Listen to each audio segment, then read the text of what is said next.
Assalamualaikum warahmatullahi wabarakatuh. Halo teman-teman semuanya.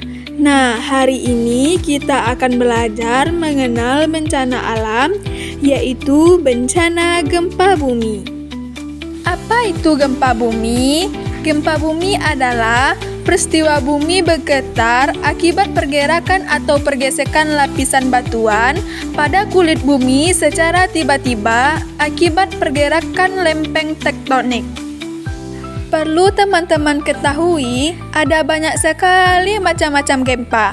Pertama, gempa berdasarkan pemicu gerakannya, ada gempa tektonik dan gempa vulkanik. Apa itu gempa tektonik dan gempa vulkanik?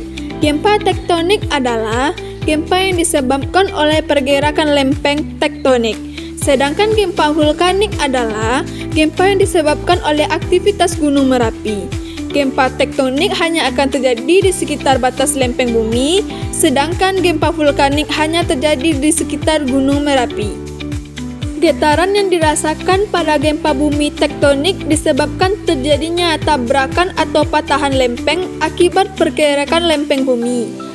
Getaran yang dirasakan pada gempa bumi vulkanik disebabkan desakan dari aktivitas magma yang ingin keluar ke permukaan bumi. Selain itu, gempa bumi tektonik dapat memicu aktivitas Gunung Merapi yang menyebabkan gempa vulkanik. Kedua, gempa berdasarkan titik kedalamannya dibagi menjadi 3 macam. Pertama, gempa bumi dangkal terjadi pada kedalaman kurang dari 70 km. Kedua, gempa bumi menengah terjadi pada kedalaman kurang dari 300 km. Dan gempa bumi dalam terjadi pada kedalaman lebih dari 300 km.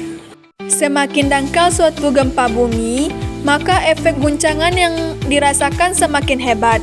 Gempa bumi dangkal lebih merusak daripada gempa bumi dalam.